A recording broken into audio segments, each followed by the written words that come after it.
എല്ലാവർക്കും നമസ്കാരം. നമ്മുടെ പുതിയൊരു വീഡിയോയിലേക്ക് സ്വാഗതം. ഇവിടെ അയർലൻഡിലുള്ള ഗവൺമെന്റ് ഹോസ്പിറ്റലുകളിലേക്ക് നഴ്സുമാരുടെ റിക്രൂട്ട്മെന്റ് വീണ്ടും പുനരാരംഭിച്ചു എന്ന് പറഞ്ഞുകൊണ്ട് ഗവൺമെന്റ് ഈ കഴിഞ്ഞിടയ്ക്ക് ഉത്തരവിറക്കിയായിരുന്നു. അതുപോലെ അതിന്റെ ലേറ്റസ്റ്റ് ആയിട്ടുള്ള അപ്ഡേറ്റ്സും കാര്യങ്ങളൊക്കെ ഓരോ പ്രോഗ്രസ്സും നമ്മൾ വീഡിയോ ആയിട്ട് ഇട്ടുകൊണ്ടിരുന്നു. പല ആളുകളും ഇപ്പോൾ അഭിമുഖീകരിക്കുന്ന ഒരു പ്രധാന പ്രശ്നമാണ്, പലർക്കും ഈ പറയുന്ന പോലെ ഇന്റർവ്യൂസ് ഒന്നും കിട്ടുന്നില്ല. ഇന്റർവ്യൂ അറ്റൻഡ് ചെയ്ത ആളുകൾക്ക് ഓഫർ ലെറ്റർ ഒന്നും കിട്ടിയിട്ടില്ല, അല്ലെങ്കിൽ കോൺട്രാക്ട് കിട്ടിയിട്ടില്ല. നേരത്തെ ഇന്റർവ്യൂ അറ്റൻഡ് ചെയ്ത് കോൺട്രാക്ട് ഒക്കെ ആയിരിക്കുന്ന ആളുകൾ ഇതുവരെ ജോയിനിങ് ഡേറ്റോ അവർക്ക് അഡാപ്റ്റേഷന്റെ ഡേറ്റും കാര്യങ്ങളൊന്നും കൊടുത്തിട്ടില്ല.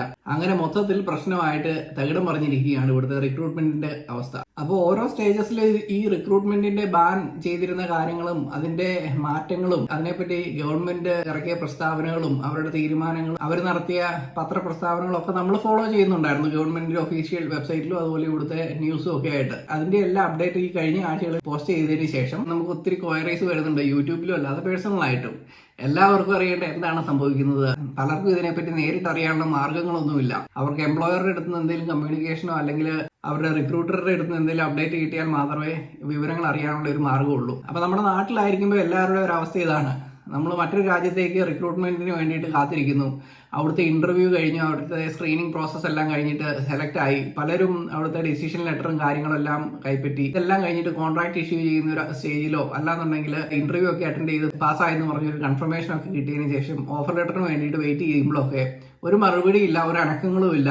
മുന്നോട്ട് എന്താണ് അവസ്ഥ എന്ന് അറിയാത്ത ഒരു സിറ്റുവേഷനിൽ ഇങ്ങനെ ഇരുട്ടി തപ്പുന്ന ഒരു അവസ്ഥയിലാണ് പലരുടെയും സാഹചര്യം ഇപ്പോൾ. അപ്പൊ നമ്മൾ ഇതിനെക്കുറിച്ചൊക്കെ ഒന്ന് വ്യക്തമായിട്ട് അന്വേഷിച്ചു. അപ്പൊ പല ഗവൺമെന്റ് ഹോസ്പിറ്റലിലെ മാനേജ്മെന്റിലും അതുപോലെ ഉന്നത രീതിയിൽ മാനേജ്മെന്റ് ലെവലിൽ വർക്ക് ചെയ്യുന്ന സ്റ്റാഫിനോടൊക്കെ നമ്മൾ അന്വേഷിച്ച് കഴിഞ്ഞപ്പോൾ അറിയാൻ പറ്റിയതെന്ന് പറഞ്ഞാൽ ഗവൺമെന്റ് ഉത്തരവ് പ്രഖ്യാപിച്ചു എന്നുള്ളതും അത് പത്രത്തിൽ വാർത്തയായിട്ട് വന്നതെന്നുള്ളത് ഒഫീഷ്യലായിട്ട് അത് കറക്റ്റ് ആയിട്ടുള്ള കാര്യം തന്നെയാണ്. ഒഫീഷ്യലി റിക്രൂട്ട്മെന്റ് ബാൻ പിൻവലിച്ചു.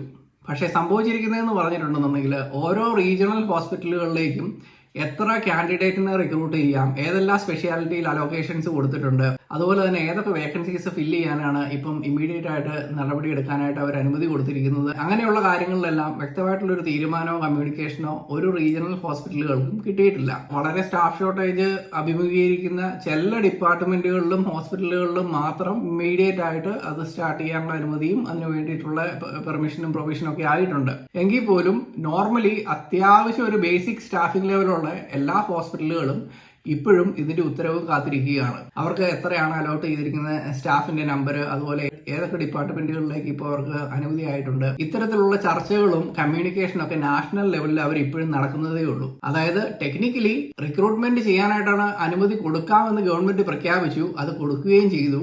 പക്ഷേ ഓരോ ഹോസ്പിറ്റലുകളിലും ഓരോ റീജിയനുകളിലേക്കും എത്ര പേരെ റിക്രൂട്ട് ചെയ്യാം, അതിന്റെ ഡേറ്റ് എന്നാണ്, അത് എന്നാണ് ആക്റ്റീവായിട്ട് ഇവർക്ക് കാൻഡിഡേറ്റ്സിന് ഓഫർ ലെറ്റർ കൊടുക്കാനും അതുപോലെ കോൺട്രാക്ട് ചെയ്തവരെ ഡേറ്റ് ജോയിനിങ് ഡേറ്റ് കൊടുത്ത് ഇങ്ങോട്ട് ഹയർ ചെയ്യാനും പറ്റുന്ന എന്നുള്ള കാര്യങ്ങൾക്കൊക്കെ ഇപ്പോഴും തീരുമാനമാകാതെ പലയിടത്തും മുടങ്ങിക്കിടക്കുകയാണ്. അപ്പൊ നമ്മുടെ നാട്ടിലൊരു ചൊല്ലുണ്ട്, സർക്കാർ കാര്യം മുറ പോലെയെന്ന്. ഏകദേശം അതുപോലൊക്കെ തന്നെയാണ് ഇപ്പൊ ഇവിടെ സംഭവിച്ചുകൊണ്ടിരിക്കുന്നത്. എല്ലാത്തിനും ഫിനാൻഷ്യൽ ലയബിലിറ്റി എന്ന് പറയുന്ന ഒരു കാര്യമുണ്ടല്ലോ. അപ്പൊ നമുക്ക് കണ്ടമാനം ആളുകളെ ഒരുമിച്ച് റിക്രൂട്ട് ചെയ്യാനും പറ്റത്തില്ല, എന്നാൽ അത്യാവശ്യം ആളുകളെ റിക്രൂട്ട് ചെയ്യുകയും ചെയ്യണം. ഈ ഒരു സാഹചര്യത്തിൽ പലരും ചോദിക്കുന്നുണ്ട്, ഞങ്ങൾക്ക് 1 ഇയർ എക്സ്പീരിയൻസ് ഉണ്ട്, 1.5 ഇയർ എക്സ്പീരിയൻസ് ഉണ്ട്, 10 വർഷം എക്സ്പീരിയൻസ് ഉണ്ട്, അതിനുശേഷം ചെറിയൊരു ഗ്യാപ്പ് വന്നു. അപ്പൊ ഇങ്ങനെ ഒത്തിരി ക്വസ്റ്റ്യൻസും ക്വയറീസ് എല്ലാം ഇതിനെ ചുറ്റിപ്പറ്റി വരുന്നുണ്ട്. എല്ലാവരും നല്ലൊരു അവസരം കാത്തിരിക്കുന്ന സമയത്ത് ഇത്തരത്തില് ഒരു റിക്രൂട്ട്മെന്റ് ബാൻ വരുന്നു. അതിനുശേഷം എല്ലാവരും ഈ പറയുന്ന ഡിസിഷൻ ലെറ്ററും നഴ്സിംഗ് രജിസ്ട്രേഷനും ഒക്കെ ആയിട്ട് മുന്നോട്ട് പോയവര് ഇത് വീണ്ടും ഒന്ന് മാറാനായിട്ട് കാത്തിരിക്കുകയായിരുന്നു. അപ്പൊ അത് മാറി എന്നുള്ളൊരു പ്രസ്താവന വരുന്നു, എന്നിട്ടും കാര്യങ്ങൾക്ക് യാതൊരു നീക്കുപോക്കും വരുന്നില്ല. അപ്പൊ ഒത്തിരി പേര് ഡിസപ്പോയിന്റഡ് ആയിട്ടിരിപ്പുണ്ട്. അപ്പൊ അവരോടൊക്കെ പറയാനുള്ളത്, ഇത് മുന്നോട്ട് പോവുക തന്നെ ചെയ്യും. കാരണം അവർക്ക് സ്റ്റാഫിന് അത്യാവശ്യമാണ്. ഇപ്പോഴും ഈ പറയുന്ന റിക്രൂട്ട്മെന്റ് ബാൻ നീക്കിയതിനു ശേഷവും പല ഗവൺമെന്റ് ഹോസ്പിറ്റലുകളിലും പല യൂണിറ്റുകളിലും ഏജൻസി സ്റ്റാഫും അതുപോലെ മറ്റ് ഔട്ട്സോഴ്സ് ചെയ്തിരിക്കുന്ന നഴ്സിംഗ് സ്റ്റാഫൊക്കെ വർക്ക് ചെയ്യുന്നുണ്ട്. കാരണം അവരുടെ വേക്കൻസീസ് ഫില്ല് ചെയ്യാൻ വേണ്ടിയിട്ട് മറ്റൊരു മാർഗ്ഗങ്ങൾ അവർക്കില്ല ഇതുവരെ. അതുപോലെ അത്രത്തോളം സ്റ്റുഡന്റ് നഴ്സസിനെ വെച്ച് ഹാൻഡിൽ ചെയ്യാനും മാനേജ് ചെയ്യാനും പറ്റുന്ന എല്ലാ ഡിപ്പാർട്ട്മെന്റുകളും ഇല്ലതാനും.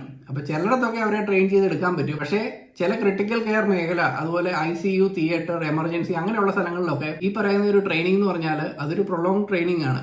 അതിന് കുറച്ച് മാസങ്ങൾ തന്നെ എടുക്കും അവരെ നല്ല രീതിയിൽ ട്രെയിൻ ചെയ്ത് അവർ കാര്യങ്ങൾ പഠിച്ചു വരാനും പഠിപ്പിക്കാനുമായിട്ട്. അപ്പൊ അങ്ങനെയുള്ള സ്ഥലങ്ങളിലേക്ക്, അങ്ങനെയുള്ള സ്പെഷ്യാലിറ്റികളിലേക്ക് വളരെ സ്പെഷ്യലൈസ്ഡ് ആയിട്ട് നല്ല എക്സ്പീരിയൻസും കറണ്ട് വർക്കിങ്ങും ഉള്ള ആളുകളെ നോക്കിയിട്ടാണ് അവരിപ്പോൾ തിരഞ്ഞെടുക്കുന്നത്. അപ്പോൾ അതുകൊണ്ട് നിങ്ങൾ നിങ്ങളുടെ ബയോഡാറ്റയും എക്സ്പീരിയൻസ് സർട്ടിഫിക്കറ്റും ഒക്കെ സബ്മിറ്റ് ചെയ്യുമ്പം ഈ പറയുന്ന ഗ്യാപ്പ് ഒക്കെ ഉണ്ടെന്നുണ്ടെങ്കിൽ അത് വലിയൊരു പ്രശ്നമൊന്നുമല്ല. പക്ഷെ നിങ്ങൾ കറന്റ് വർക്കിംഗ് ആണെന്നുണ്ടെങ്കിൽ തീർച്ചയായിട്ടും എംപ്ലോയർ നിങ്ങൾക്ക് ഒരു മുൻതൂക്കം കൊടുക്കും. കാരണം നിങ്ങൾക്ക് നല്ല എക്സ്പീരിയൻസും ബാക്ക്ഗ്രൗണ്ടും ഉണ്ട്, നിങ്ങൾ ഇപ്പോഴും തുടർച്ചയായിട്ട് വർക്ക് ചെയ്യുന്നുണ്ട്. ചെറിയൊരു ഗ്യാപ്പ് വന്നു എന്നെങ്കിലും അത് സാരമില്ല, അതിനെ ഓവർകം ചെയ്ത് നിങ്ങൾക്ക് ഇങ്ങോട്ടുള്ള റിക്രൂട്ട്മെന്റിലൊക്കെ പങ്കെടുക്കാൻ പറ്റും. അപ്പം കറന്റ്ലി വർക്കിംഗ് എന്നുള്ള ആ ഒരു സ്റ്റാറ്റസ് അത് നിങ്ങൾക്ക് ഭയങ്കരമായിട്ട് ഗുണം ചെയ്യുന്ന ഒരു കാര്യമാണ് ഇപ്പോഴത്തെ ഒരു സാഹചര്യത്തിൽ. കാരണം പലർക്കും കറണ്ട് വർക്കിംഗ് സർട്ടിഫിക്കറ്റ് ഇല്ല, അല്ലാന്നുണ്ടെങ്കിൽ അത്തരത്തിലൊരു എക്സ്പീരിയൻസ് കാണിക്കാനില്ലാത്തവര് ഒത്തിരി പേര് നമ്മളോട് കുറെ ക്വസ്റ്റ്യൻസ് ഒക്കെ ചോദിച്ചു. അവർക്കുള്ള ഒരു മറുപടിയും കൂടെയാണിത്. അതുപോലെ തന്നെ നമ്മൾ ഇതിനു മുന്നേ പുതിയ റിക്രൂട്ട്മെന്റ് ക്രൈറ്റീരിയയെ കുറിച്ചൊക്കെ ഉള്ള ഒരു വീഡിയോ ചെയ്തായിരുന്നു. അപ്പൊ അതിനകത്ത് നമ്മൾ പറഞ്ഞ കാര്യങ്ങൾ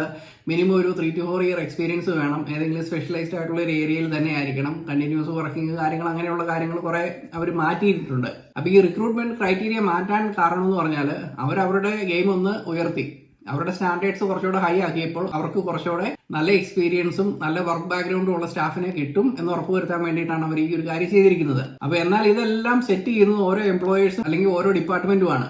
ഇപ്പം ഒരു മെഡിക്കൽ വാർഡിലേക്ക് ഇപ്പോൾ 5 വർഷം എക്സ്പീരിയൻസ് ഇല്ലെങ്കിലും അവർ ചിലപ്പോൾ ഒരുപക്ഷെ നിങ്ങളെ റിക്രൂട്ട് ചെയ്തേക്കാം. എന്നാൽ ഒരു ICU, theatre, emergency, paediatric ICU, maternity അങ്ങനെയുള്ള സ്ഥലങ്ങളിലെല്ലാം കൂടുതൽ എക്സ്പീരിയൻസ് ഉള്ള ഒരാളെ ആയിരിക്കും അവർ പ്രിഫർ ചെയ്യുന്നത്.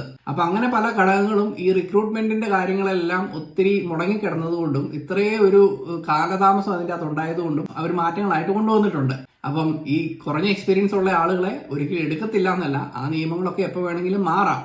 അതൊക്കെ അവർക്ക് കൂടുതലായിട്ട് റിക്രൂട്ട്മെന്റ് ചെയ്യാനുള്ള അനുമതി കിട്ടുമ്പോഴും അതുപോലെ തന്നെ അവർക്ക് കുറച്ചുകൂടെ സ്റ്റാഫ് സ്ട്രെങ്ത് കൂടി കഴിയുമ്പോഴും ഈ പറയുന്ന ക്രൈറ്റീരിയാസ് ഒക്കെ മാറി അവർ കുറച്ചുകൂടെ ലിബറൽ ആയിട്ട് റിക്രൂട്ട്മെന്റ് നടത്തിയേക്കാം. ഇപ്പൊ ചെയ്യാൻ പറ്റുന്നതെന്ന് പറഞ്ഞാൽ നിങ്ങൾക്ക് ഏതെങ്കിലും നഴ്സിംഗ് ഹോമുകളിലോ അല്ലാന്നുണ്ടെങ്കിൽ പ്രൈവറ്റ് ഹോസ്പിറ്റലുകളിലൊക്കെ അപ്ലൈ ചെയ്യാൻ പറ്റും. പ്രൈവറ്റ് ഹോസ്പിറ്റലുകാരും കുറച്ച് നാളുകൾക്ക് മുൻപേ ഈ പറയുന്ന പോലെ മിഡിൽ ഈസ്റ്റിൽ നിന്നും അതുപോലെ മറ്റു രാജ്യങ്ങളിലെ എക്സ്പീരിയൻസ് ഉള്ള ആളുകളെയും നല്ല നോളജും എക്സ്പീരിയൻസും കൂടുതലുള്ള ആളുകളെയും മാത്രം സ്ക്രീൻ ചെയ്ത് ഒരു പരിപാടി തുടങ്ങിയിരുന്നു. എന്നാൽ ഇനിയിപ്പോൾ ഈ ഗവൺമെന്റ് റിക്രൂട്ട്മെന്റ് ഒക്കെ പുനരാരംഭിക്കുമ്പോൾ പലരും ഗവൺമെന്റ് ഹോസ്പിറ്റലിൽ പാനലിലൊക്കെ സെലക്ട് ആയിട്ട് നേരത്തെ ഇന്റർവ്യൂ അറ്റൻഡ് ചെയ്ത് അങ്ങോട്ട് മാറാനായിട്ട് പ്ലാൻ ചെയ്ത ആളുകൾ വർക്ക് ചെയ്യുന്നുണ്ടാവും പ്രൈവറ്റ് ഇൻസ്റ്റിറ്റ്യൂഷനിലൊക്കെ. അപ്പോൾ അവരങ്ങനെ ഒരു ട്രാൻസ്ഫറോ അല്ലെന്നുണ്ടെങ്കിൽ അവിടെ ഒരു മാറ്റമോ വരുമ്പോൾ അവിടെ വീണ്ടും വേക്കൻസീസ് ഉണ്ടായേക്കാം. അപ്പോൾ അങ്ങനെയുള്ളപ്പോൾ നിങ്ങൾ അങ്ങനെയുള്ള ജോബും വേക്കൻസീസും ഒക്കെ ഒന്ന് നോക്കുക, അതുപോലെ ഫോളോ ചെയ്യുക.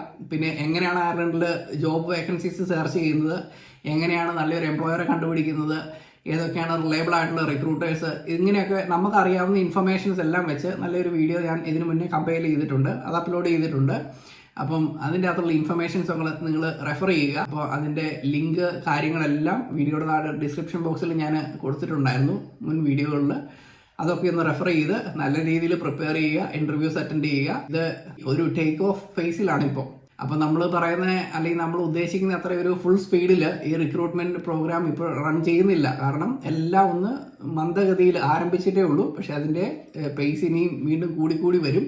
അങ്ങനെ വേഗത കൂടി വരുന്ന ആ ഒരു സാഹചര്യത്തിൽ നിങ്ങൾക്ക് കിട്ടുന്ന അവസരങ്ങളെല്ലാം മുതലെടുക്കാനായിട്ട് നിങ്ങൾ തന്നെ സ്വയം റെഡി ആയിട്ടിരിക്കുക. അതിന് വേണ്ടിയിട്ട് നിങ്ങളുടെ രജിസ്ട്രേഷൻസ്, മറ്റ് പേപ്പർ വർക്കൊക്കെ റെഡിയാക്കി വെക്കുക. അതുപോലെ ഇതിന്റെ ഓരോ ഫേസിലും വരുന്ന മാറ്റങ്ങൾ നമ്മൾ പുതിയ അപ്ഡേറ്റ്സ് ആയിട്ടും ഫോളോ അപ്പ് ഒക്കെ ആയിട്ട് നമുക്ക് വീഡിയോ ആയിട്ട് അപ്ലോഡ് ചെയ്യുന്നതായിരിക്കും. പുതിയ വീഡിയോസ് അപ്ലോഡ്സുമായിട്ട് നമുക്ക് വീണ്ടും കാണാം. താങ്ക്